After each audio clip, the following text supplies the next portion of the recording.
Hey everyone, welcome back to my channel Chahat creations. आज का topic बहुत ज़्यादा इंपॉर्टेंट रहने वाला है, स्पेशली उन सेलर्स के लिए जो बोलते हैं मेरी लिस्टिंग अच्छी है, प्राइस भी ठीक है, लेकिन फिर भी मेरे ऑर्डर्स नहीं आ रहे हैं। तो आज हम बात करने वाले हैं एक साइलेंट मिस्टेक पर जो मीशो पर बहुत सारे सेलर्स कर रहे हैं, and that mistake is wrong category. गलत कैटेगरी सिर्फ एक स्मॉल ऑप्शन नहीं होता है, ये डायरेक्टली ना आपकी ranking, impressions, click and finally orders को बहुत ज़्यादा डैमेज करते हैं।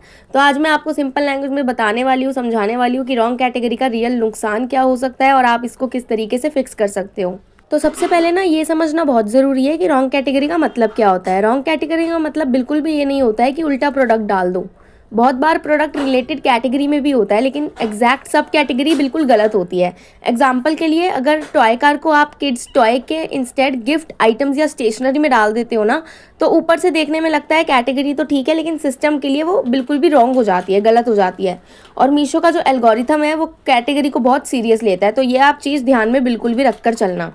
तो जो पहला नुकसान आता है वो आता है सर्च रैंकिंग का। मैं एक्चुअली अपने टॉय कार से रिलेटेड ही आपको एग्जांपल दे रही हूँ। जब बायर सर्च करता है toy car, kids toy car या टॉय व्हीकल, तो मीशो सिस्टम ना वही प्रोडक्ट्स दिखाता है जो उसी एग्जैक्ट कैटेगरी में होते हैं। अगर आपका प्रोडक्ट गलत कैटेगरी के अंदर पड़ा हुआ है ना, तो आपका प्रोडक्ट सर्च रिजल्ट में आएगा ही नहीं।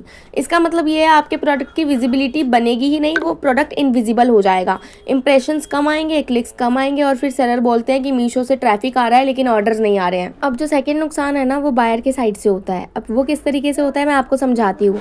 बायर किसी और टाइप की कैटेगरी में ना स्क्रॉल कर रहा होता है। बायर को अचानक आपका प्रोडक्ट दिखता है जो एक्चुअली उस कैटेगरी का पार्ट ही नहीं होता है। बायर को लगता है ये प्रोडक्ट उसके काम का नहीं है, वो क्लिक भी नहीं करता, या क्लिक करता भी है ना तो तुरंत बैक चला जाता है, वो ऑर्डर ही नहीं करता है।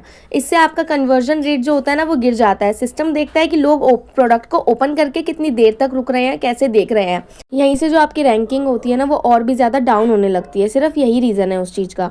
अब मैं आपको ना एक हिडन चीज़ बताने वाली हूँ। जो रॉन्ग कैटेगरी होती है ना वो डायरेक्टली आपके क्वालिटी स्कोर को हर्ट करती है। क्वालिटी स्कोर सिर्फ रेटिंग से नहीं बनता, इसमें ये भी देखा जाता है कि लोग क्लिक करके कितना रुकते हैं या नहीं रुक रहे हैं, स्क्रॉल करते ही निकल जाते हैं या नहीं, रिपीट व्यूज़ आ रहे हैं या नहीं। जब गलत ऑडियंस को आपका प्रोडक्ट दिखता है ना, तो वो एक्चुअली इंटरेस्टेड ही नहीं होता है, वो पेज छोड़ देते हैं, और एल्गोरिथम को लगता है कि ये प्रोडक्ट वैल्यूएबल ही नहीं है। धीरे धीरे आपकी इंप्रेशंस कम हो जाती हैं, फिर सेलर्स एड्स लगा देते हैं, लेकिन एड्स के बाद भी आपको कुछ इंप्रूवमेंट देखने को बिल्कुल भी नहीं मिलती है। क्योंकि बेस कैटेगरी आपकी अगर वीक होगी तो आप चाहे एड्स लगा लो, चाहे आप जो मर्जी कर लो, आपके इंप्रेशंस डाउन ही जाएंगे। अब जो नेक्स्ट सीरियस प्रॉब्लम आती है ना वो है रिटर्न्स और आरटीओ की। गलत कैटेगरी में प्रोडक्ट होने से ना बायर गलत एक्सपेक्टेशन बना लेता है अपने मन में। एग्जांपल के लिए मैं आपको बताऊं तो बायर सोचता है कि ये एक नॉर्मल गिफ्ट आइटम है, लेकिन एक्चुअली में वो टॉय कार कैटेगरी का प्रोडक्ट होता है। डिलीवरी के बाद बायर बोलता है कि ये वो है ही नहीं जो मुझे चाहिए था। फिर रिटर्न रिक्वेस्ट आती है, और जब रिटर्न्स बढ़ते हैं तो आपकी रेटिंग, आपका सेलर परफॉर्मेंस, आपकी फ्यूचर विजिबिलिटी, सब पर इफेक्ट एक साथ पड़ जाता है।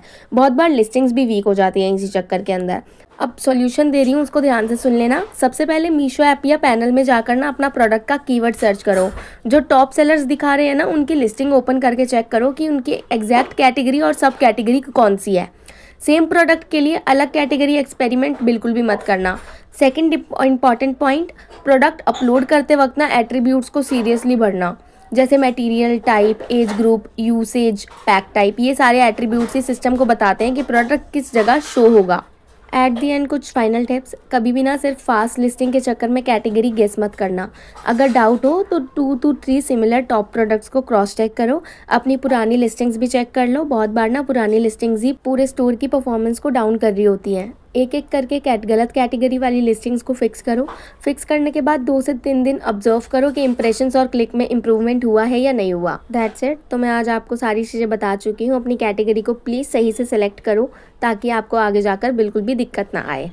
तो अब हम बात करते हैं अपने मीशो कोर्स के बारे में। फ्रेंड्स, अगर आप सीरियसली मीशो बिजनेस को लॉन्ग टर्म बनाना चाहते हो ना, तो मैंने अपना कंप्लीट मीशो कोर्स सिर्फ 499 रुपीज़ के अंदर लॉन्च कर दिया है। इस कोर्स में आपको स्टेप बाय स्टेप सिखाया जाएगा कि किस तरीके से आप मीशो पे बिजनेस कर सकते हो, जीएसटी के साथ, विदाउट जीएसटी के साथ किस तरीके से स्टार्ट कर सकते हो, सेलर अकाउंट क्रिएशन, लिस्टिंग का परफेक्ट प्रोसेस, ऑर्डर एक्सेप्ट कैसे करते हैं, पैकिंग और डिस्पैच का सिस्टम क्या होता है, एड्स कैसे रन करी जाती है, इन्फ्लुएंसर मार्केटिंग क्या होता है, और रियल सेलर पैनल गाइडेंस भी दी हुई है। इस कोर्स के अंदर आपको A to Z full guidance दी जाएगी। अगर आपको भी ये कोर्स बाय करना है तो आप मेरे रजिस्टर्ड मोबाइल नंबर पर कॉन्टैक्ट कर सकते हो या कमेंट मेरे को कर सकते हो। सो गाइज़, अगर आपको आज का वीडियो हेल्पफुल लगा हो तो लाइक ज़रूर करना, कमेंट में लिखना कि अभी आपने कभी रॉन्ग कैटेगरी वाली मिस्टेक करी है या नहीं करी है। और हाँ, सब्सक्राइब टू चाहत क्रिएशंस। मिलते हैं आपसे अगली वीडियो में।